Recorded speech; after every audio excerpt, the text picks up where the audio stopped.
생각하라 그리고 부자가 되어라. 나폴레옹 힐, 부와 성공의 원칙. 나폴레옹 힐 지음, 빌 하틀리 편적, 이한이 옮김. 2장을 낭독하겠습니다. 2장, 생각이 상황을 만든다. 토머스 A. 에디슨의 동업자가 되겠다고 생각한 남자. 생각이 상황을 만든다.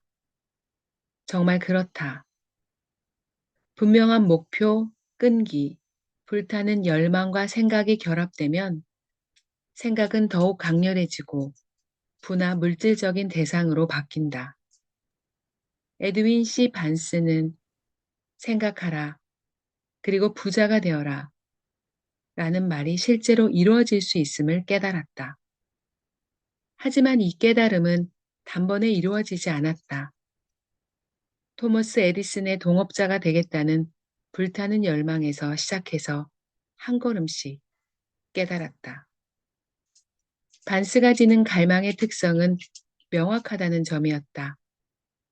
그는 에디슨과 함께 일을 하고 싶었다. 에디슨 아래서 일하는 것이 아니었다. 그가 열망을 어떻게 실현시켰는지 살펴보면 부로 나아가는 원칙들을 더 잘 이해하게 될 것이다. 그의 마음속에는 열망이 가득했지만 그것을 행동으로 옮길 만한 처지가 아니었다. 일단 두 가지 문제가 있었다. 첫째, 그는 에디슨과 일면식조차 없는 사이였다. 둘째, 에디슨의 연구소가 있는 뉴저지주 웨스트 오렌지까지 갈 기차표를 살 돈조차 없었다. 보통 사람이라면 이 문제만으로도 열망을 실현하려고 시도할 생각조차 못했을 것이다. 하지만 그의 열망은 평범한 것이 아니었다. 발명가와 빈털터리.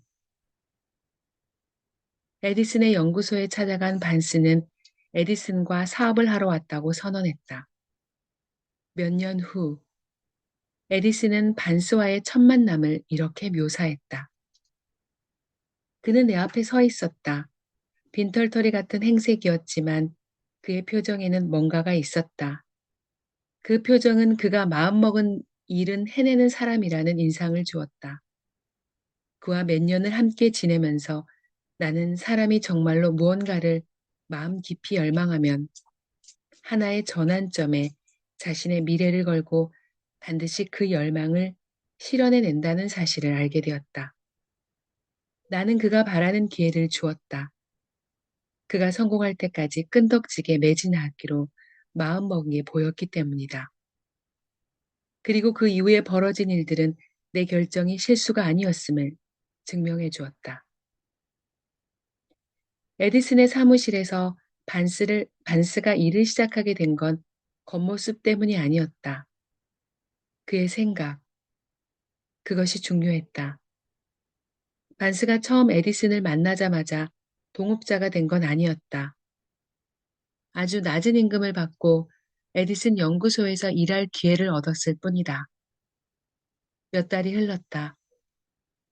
반스의 목표와 비슷한 일조차 일어날 기미가 없었다. 하지만 반스의 마음속에는 중요한 일이 일어나고 있었다.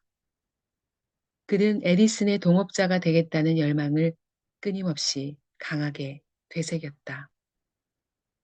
반스는 에디슨의 동업자가 될 준비가 되어 있었고 그렇게 될 때까지 계속 노력할 각오를 단단히 다졌다. 반스는 이게 무슨 소용이람? 마음을 바꾸어서 영업사원이나 되는 편이 낫지 않을까? 라고는 생각하지 않았다. 대신 이렇게 생각했다. 나는 에디슨과 함께 사업을 하러 이곳에 왔고 인생을 걸면 반드시 이루어질 거야. 그리고 그는 그렇게 했다. 목표를 분명히 정하고 그 목표가 달성될 때까지 온 마음을 다하면 어떻게 되는지에 관한 이야기는 이 사례 말고도 정말로 많다. 당시 청년 반스는 이 사실을 몰랐을 수도 있다. 하지만 그의 강철 같은 결심, 열망에 집중하고 끈덕지게 밀어붙이는 행동은 온갖 장애를 넘어 그가 바라는 기회를 가져다 주었다. 그런데 기회는 반스가 기대했던 것과는 다른 방향에서 다른 형태로 나타났다. 기회는 이렇듯 가면을 쓰고 나타난다. 기회는 뒷문으로 슬그머니 들어오는 교활한 면이 있다. 때로는 불운의 가면을 뒤집어 쓰기도 하고 잠깐의 좌절이라는 형태를 띠기도 한다. 그래서 많은 사람들이 기회를 알아보지 못하곤 한다. 당시 에디슨은 에디슨 구슬 녹음기라는 기계를 막 완성한 참이었다. 영업사원들은 그 물건에 그다지 관심을 보이지 않았다. 여간 애를 쓰지 않고서는 그 기계를 팔지 못할 거라고 생각한 것이다. 반스는 자신에게 기회가 왔음을 알았다. 기회는 조용하게 반스와 에디슨 말고는 아무도 관심을 보이지 않는 이상하게 생긴 기계 뒤에 숨어 슬며시 다가왔다. 반스는 자신이 구슬 녹음기를 팔 수 있다고 확신했고 에디슨에게 자신이 해보겠다고 말했다. 그래서 에디슨은 기회를 주었고 진짜로 반스는 그 기계를 팔았다. 그것도 엄청나게 성공적으로 말이다. 에디슨은 그에게 구슬 녹음기의 전국 유통권을 주었다. 이 사업을 통해 반스는 부자가 되었다. 하지만 그가 해낸 일은 이뿐만이 아니었다. 더욱 대단하게도 생각하면 부자가 될 수 있다는 사실을 증명해낸 것이다. 반스는 200에서 3만 달러를 손에 쥐게 된 것으로 보인다. 하지만 그는 돈보다 더 의미 있고 위대한 자산을 얻었다. 바로 널리 알려진 성공 법칙을 따라 행동하면 생각이라는 눈에 보이지 않는 자극이 물질적 보상으로 바뀐다는 사실을 알게 된 것이다. 반스는 자신이 에디슨이라는 거물과 동업자가 될 수 있다고 진정으로 생각했다. 그리고 자신이 불을 읽을 수 있다고 생각했다. 자신의 소망을 알고 또 자신이 열망하는 것이 눈앞에 나타날 때까지 끈기 있게 나아가기로 결심하는 것. 그저 이것에서부터 시작했을 뿐이다. 금맥이 나오기 1미터 전, 실패하는 사람들의 가장 공통적인 요인 중 하나는 한 번 실패했다고 해서 단념하는 습관이다. 골드러스 시절 내 친구인 R.U. 다비의 삼촌 역시 이 황금병에 걸려 부자가 되겠답시고 서부 콜로라도로 향했다. 삼촌은 지상에서 가장 황금이 많은 곳은 바로 사람의 마음이라는 사실을 몰랐다. 그래서 금강을 캐낼 권리를 보유하고 곡괭이와 삽을 들고 작업에 착수했다. 몇 주 동안 고되게 작업한 끝에 금맥이 발견되었다. 금을 캐내려면 채굴 장치가 필요했다. 삼촌은 조용히 광산을 닫고 고향 메릴랜드주 윌리엄스버그로 돌아왔다. 그리고 몇몇 친척과 이웃에게 금맥을 발견했다고 알렸다. 이들은 돈을 모아 기계를 구해주었다.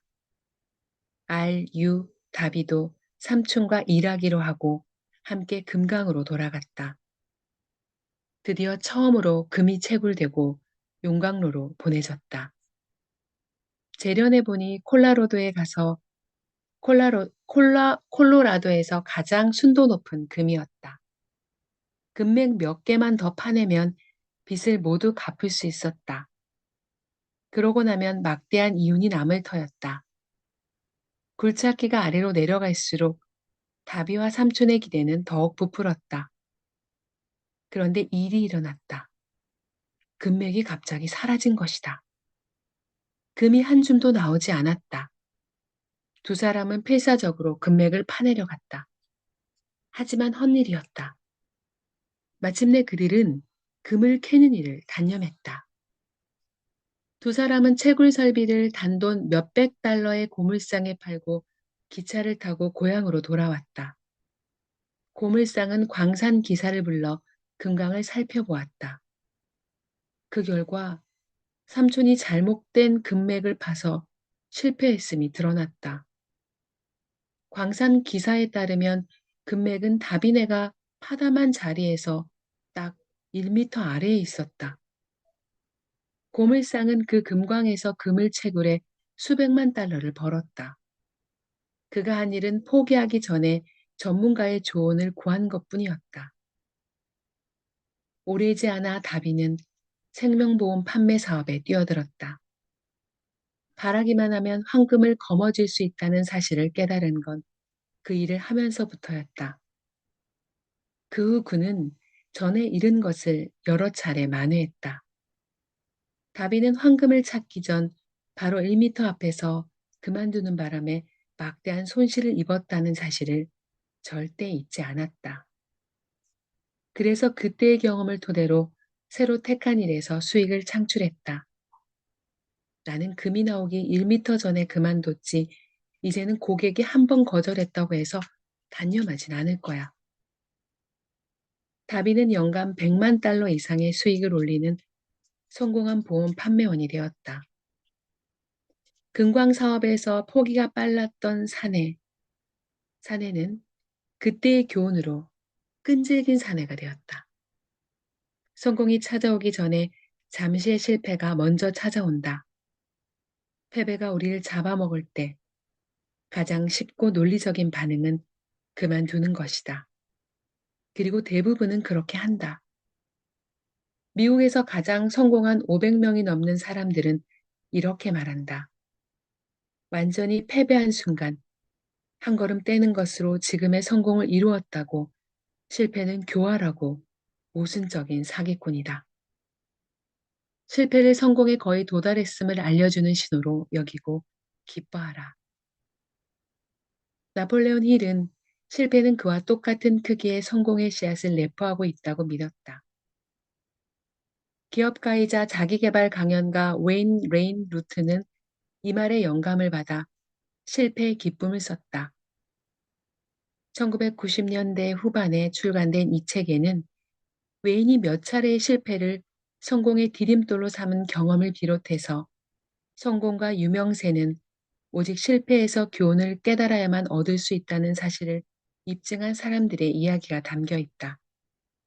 이를테면 제너럴 일렉트릭사의 CEO 잭 윌치는 경력 초기의 관리자로 있던 플라스틱 공장이 폭발하면서 완전히 나락으로 떨어졌다.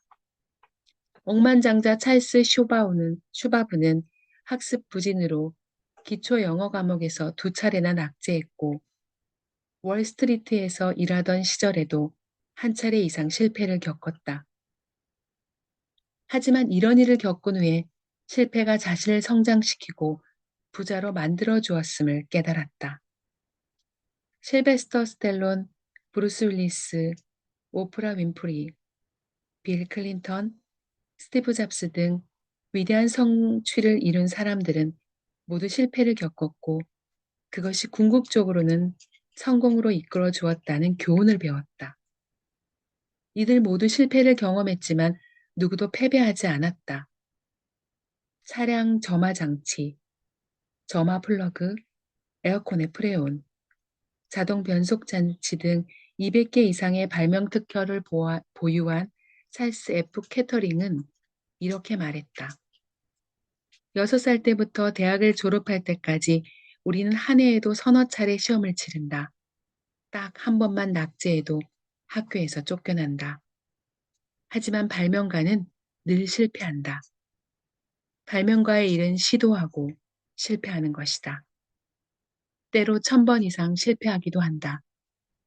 하지만 한 번만 성공해도 발명에 성공한다. 이 두 가지 일은 완전히 대척점에 있다. 우리는 새로 입사한 직원들에게 영리하게 실패하는 법을 가르치는 것을 가장 중요하게 생각한다. 무엇이 효과가 있을지 알게 될 때까지 거듭 실험하고 계속 시도하고 실패하도록 직원들을 훈련시킨다. 실패는 그저 연습 사격일 뿐이다. 50센트가 준 끈기라는 교훈.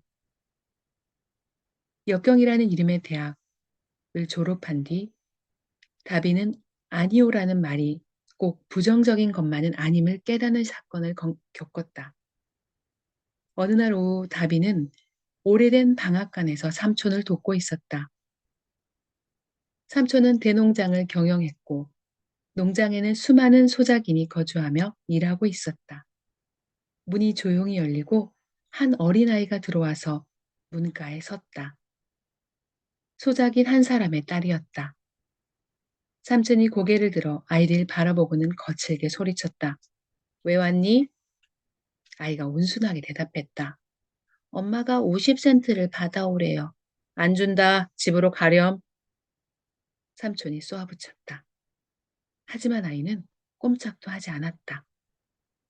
삼촌은 다시 작업에 열중하느라 아이가 가지 않은 걸 알아차리지 못했다. 그러다가 아이가 여전히 서 있는 걸 보았다. 집에 가라고 하지 않았니? 가거라. 안 그러면 혼낼 줄 알아? 하지만 아이는 꼼짝도 하지 않았다.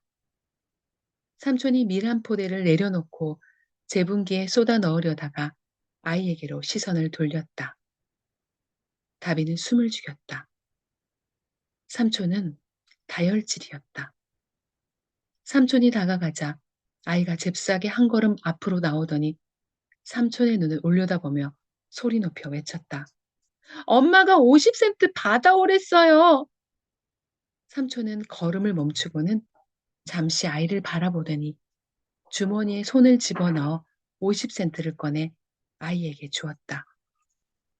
아이는 돈을 받아들고 문 쪽으로 뒷걸음질 쳤다. 자기가 막 굴복시킨 남자에게서 조금도 눈을 떼지 않고 말이다.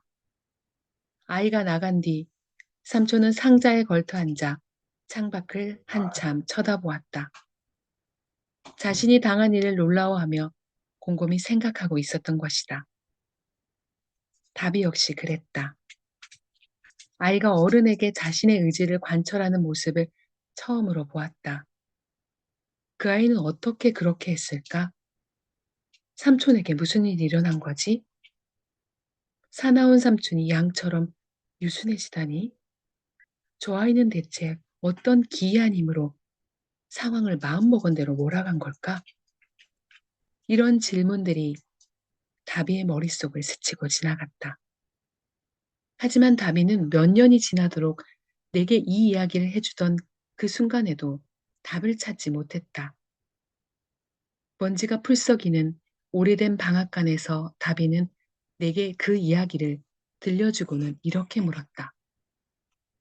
여기서 뭘 배울 수 있을까? 그 애가 사용한 그 이상한 힘은 뭘까? 우리 삼촌을 완전히 한 방 먹인 그 힘 말이야. 이에 대한 완벽한 답은 이 책에서 설명하는 13가지 성공 원칙에서 찾을 수 있다.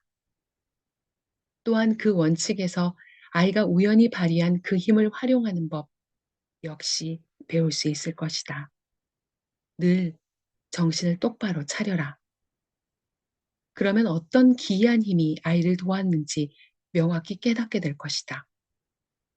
그 순간은 이 장을 읽다가 찾아올 수도 있고 다른 장을 읽다가 불현듯 이해할 수도 있다. 어디서든 깨달음이 찾아올 수 있다. 방심하지 마라. 그래야 언제든 그 생각을 포착하고 그 힘을 재빨리 받아들여 발휘할 수 있다. 그 힘은 아이디어로 나타날 수도 완성된 계획이나 목적의 형태로 나타날 수도 있다. 과거의 실패 경험을 다시 떠올리게 하는 것일 수도 있다. 그러면 실패했을 때 잃어버린 것을 다시 얻어내고 교훈을 얻게 될 것이다. 이런 내 설명을 듣고 다비는 30년간 생명보험 영업을 했던 지난 날을 반추했다. 그러자 그가 이룩한 성공의 상당 부분이 그 아이에게서 배운 교훈 덕분임이 분명해졌다. 고객이 보험을 가입하지 않고 나를 쫓아낼 것 같을 때마다 오래전 방앗간에서 큰눈에 반항심을 가득 담고 서 있던 그 아이를 떠올렸다네. 그리고 이 계약을 성사시켜야만 해. 라며 스스로 다짐했지. 상당수의 계약은 사람들이 안 해요라고 말한 뒤에 성사됐지. 또한 다비는 딱 1미터 앞에 황금을 두고 단념했던 실수도 떠올렸다. 하지만 그 경험은 축복이 가면을 쓰고 나타난 것이었어. 계속 밀어붙여야 한다는 가르침을 주었거든. 앞으로 나아가기가 아무리 힘들더라도 말이야. 어떤 일이든 그래야만 성공할 수 있지. 다비의 경험은 흔하고 단순해 보이지만 그 일에는 그의 운명에 대한 답이 담겨 있었다. 이 두 가지 경험은 인생만큼이나 중요했다. 그는 이 경험들을 곰곰이 연구했고 교훈을 찾아내어 자신의 강점으로 만들었다. 하지만 인생에서 겪은 경험에 내포한 의미를 파악하지 못한다면 어떨까? 아직 사소한 실수를 저질러 볼 기회가 없는 젊은이라면 어떨까? 실패를 기회로 바꾸는 디딤돌이 되게 하는 기술을 어디에서 배울 수 있을까?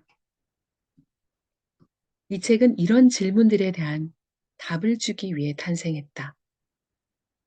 그 대답은 바로 13가지 성공 원칙이다.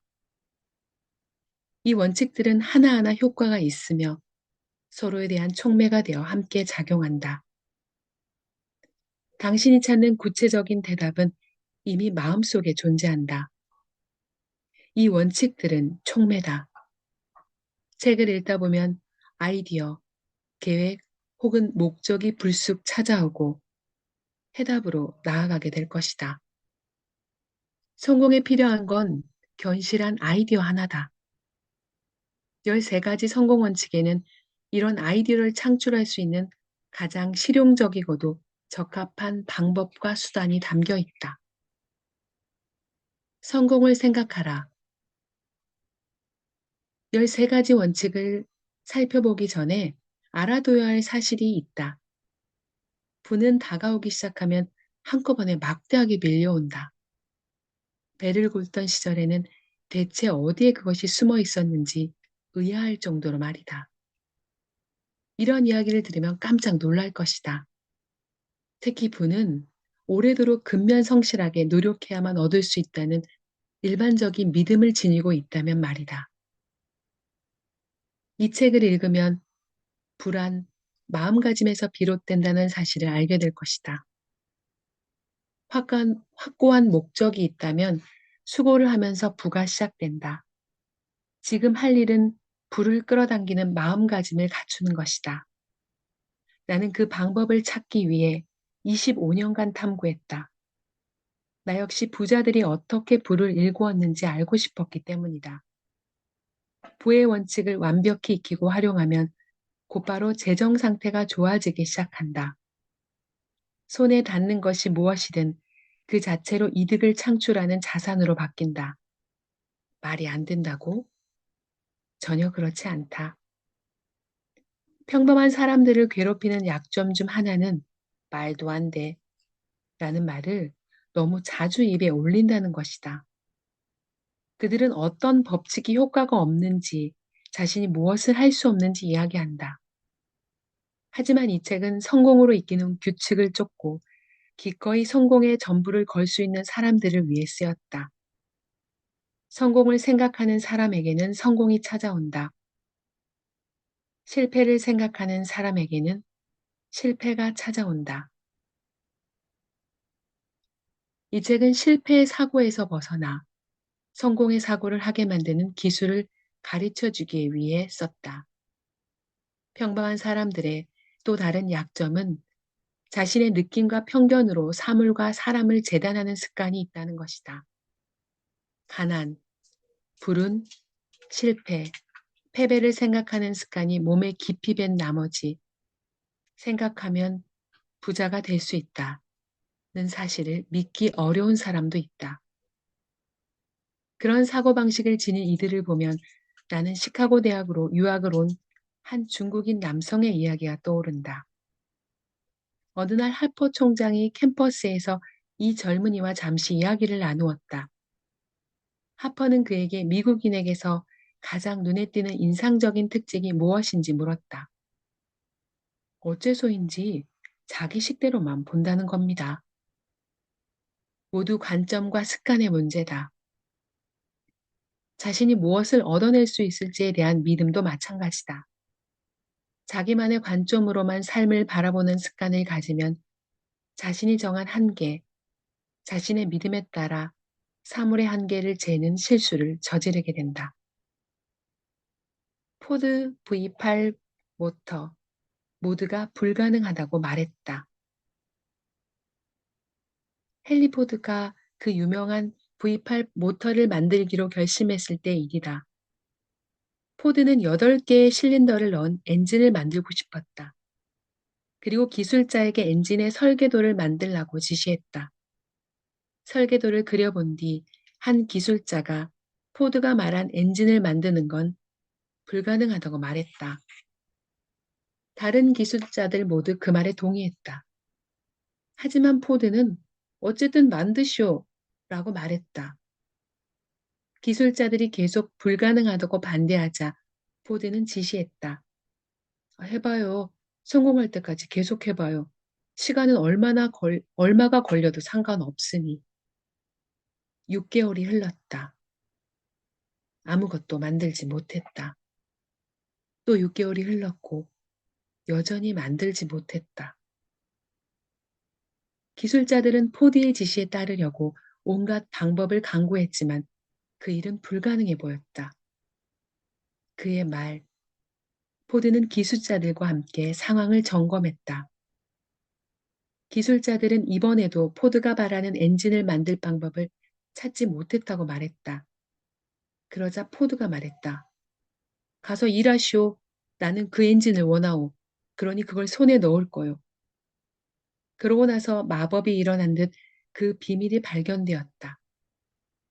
포드의 확신은 다시 한번 승리했다. 헨리 포드는 성공 원칙을 이해하고 그대로 적용했기에 성공할 수 있었다. 그 원칙 중 하나는 바로 열망이다. 즉 자신이 소망하는 바를 분명히 아는 것이다.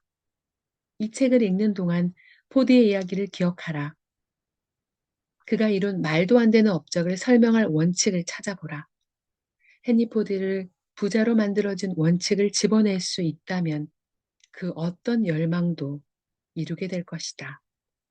헨리 포드처럼.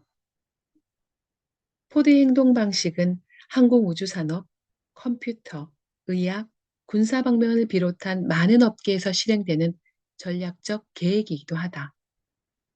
크고 복잡하고 장기적인 프로젝트를 시작할 때 기획자들은 대개 어느 시점이 되면 지금은 생각하지 못한 요소들이 필요해지리라는 사실을 염두에 둔다.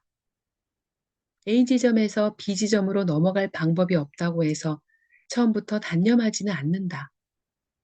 프로젝트는 많은 부분으로 이루어져 있어서 어느 시점에 어떤 기술이나 장비가 필요해질 테고 그 문제를 해결해야 한다는 사실을 예상하고 일을 시작한다.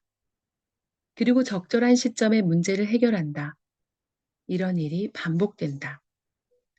간단히 말해 여기에서의 기술은 자신이 뭘 이루고 싶은지 명확하게 알고 그 일을 해낼 자신의 능력을 믿으면서 목표를 달성할 때까지 끈기 있게 밀어붙이는 것이다.